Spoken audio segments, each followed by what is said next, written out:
আসসালামু আলাইকুম সুপ্রিয় দর্শক, কেমন আছেন সবাই? আশা করছি সকলে ভালো আছেন। অবশেষে মালয়েশিয়ার কলিং ভিসার বাজারটা খুলতে চলেছে।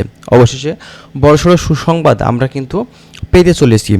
21শে জুন এবং 22শে জুন এই দুই দিনের ভিতরে বাংলাদেশ থেকে কিন্তু আমাদের বাংলাদেশ গভর্নমেন্ট তারেক রহমান তিনি কিন্তু মালয়েশিয়া সফর করবেন এবং সেখানে গিয়ে বিস্তারিত বিষয় সম্পর্কে আপনার মালয়েশিয়ার সরকারের সাথে আলাপ আলোচনা করবেন এবং এই বিষয়ে আপনার বাংলাদেশ টাইম চ্যানেলে কিন্তু একটা বড়সড় সুখবর দেওয়া হয়েছে, যেটা আপনাদের মাঝে অবশ্যই দেখানো উচিত। যারা বাংলাদেশ থেকে বর্তমান সময় এখন মালয়েশিয়ার জন্য অপেক্ষা করছেন, চলুন আপনাদেরকে ভিডিওটি দেখাই, তাহলে কিন্তু বিস্তারিত বিষয় সম্পর্কে আপনারা অবগত হতে পারবেন। মালয়েশিয়ার প্রধানমন্ত্রী আনোয়ার ইব্রাহিমের আমন্ত্রণে আগামী 21 থেকে 22 জুন কুয়ালালামপুর সফরে যাচ্ছেন প্রধানমন্ত্রী তারেক রহমান। সফরে প্রায় 2 বছর ধরে বন্ধ থাকা মালয়েশিয়ার শ্রমবাজার বাংলাদেশি কর্মীদের জন্য পুনরায় চালুর ঘোষণা আসতে পারে বলে সংশ্লিষ্ট সূত্রগুলো জানিয়েছে। বিএনপি সরকার গঠনের পর এটিই হবে তারেক রহমানের প্রথম বিদেশ সফর। পররাষ্ট্র মন্ত্রণালয়ের কর্মকর্তারা জানান, কুয়ালালামপুরে আনোয়ার ইব্রাহিমের সঙ্গে তার বৈঠকে অভিবাসন ইস্যু সর্বোচ্চ অগ্রাধিকার পাবে।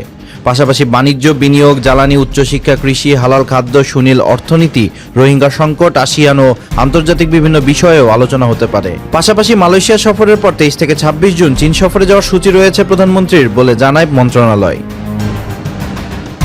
প্রবাসী কল্যাণমন্ত্রী আরিফুল হক চৌধুরী সম্প্রতি শ্রমবাজার দ্রুত খুলে যাওয়ার ইঙ্গিত দিয়ে বলেছেন, 10-15 দিন বা 1 মাসের মধ্যে বিষয়টি পরিষ্কার হবে। গত এপ্রিলে এ বিষয়ে আলোচনা করতে তিনি ও প্রধানমন্ত্রীর উপদেষ্টা মাহাদি আমিন মালয়েশিয়া সফর করেন।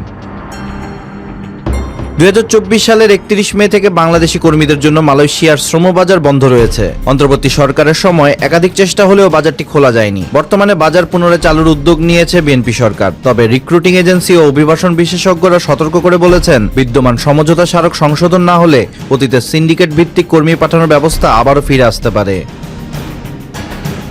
2015 সালের অক্টোবরে মালয়েশিয়া 10টি শর্ত দিয়ে তা পূরণের সক্ষম এমন এজেন্সিগুলোর তালিকা চাইলে বাংলাদেশ 423টি রিক্রুটিং এজেন্সির তালিকা পাঠায়। উল্লেখযোগ্য শর্তগুলোর মধ্যে ছিল গত 5 বছরে অন্তত 3000 প্রবাসী কর্মী পাঠানোর অভিজ্ঞতা, নিজস্ব প্রশিক্ষণ কেন্দ্র থাকা, গত 3 বছর ধরে অন্তত 10,000 বর্গফুটের একটি স্থায়ী অফিস স্পেস থাকা, এছাড়া অন্তত 5 বছরের বৈধ লাইসেন্স থাকা, কমপক্ষে 3টি দেশে কর্মী পাঠানোর অভিজ্ঞতা, গুড কন্ডাক্ট সার্টিফিকেট ও বলপূর্বক শ্রম বা মানব পাচারে জড়িত থাকার কোনো রেকর্ড না থাকা।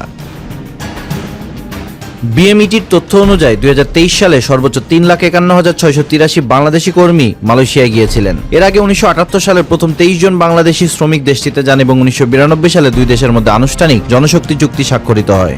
তো আপনারা এই ভিডিওতে যে জিনিসটা আসলে দেখলেন, আমরা যতটুকু বুঝতে পারলাম মালয়েশিয়ার গভর্নমেন্টের সাথে বর্তমানে এখন যে মালয়েশিয়ার শ্রমবাজারটা নিয়ে বন্ধ থাকা বাজারটা পুনরায় ওপেন করার বিষয় নিয়ে পুনরায় কথা হবে এবং সেখানকার প্রবাসীদের নিয়েও কথা হবে, বাংলাদেশ থেকে যাতে কোনো ধরনের সিন্ডিকেট না হয় এবং আরও সুযোগ সুবিধা যাতে প্রবাসীদের দেওয়া যায়, সেই সিস্টেমটাই বাংলাদেশ সরকারের সাথে মূলত আনোয়ার ইব্রাহিমের চুক্তির সাথে হয়তোবা আপনার এই সমস্যার সমাধানগুলো হয়তোবা হতে পারে। আর বাংলাদেশ থেকে যারা মালয়েশিয়ার কলিং ভিসাতে আপনারা যাওয়ার জন্য অপেক্ষা করছেন, আপনারা অবশ্যই দক্ষতা এবং আপনাদের ডকুমেন্টস সব কিছু রেডি রাখেন। অবশ্যই আপনারা কিন্তু মালয়েশিয়ার কলিং ভিসাতে পুনরায় নতুন করে কিন্তু ঢুকতে পারবেন, আর সেই সুযোগটা কিন্তু খুব শীঘ্রই আমাদের সামনে আসছে।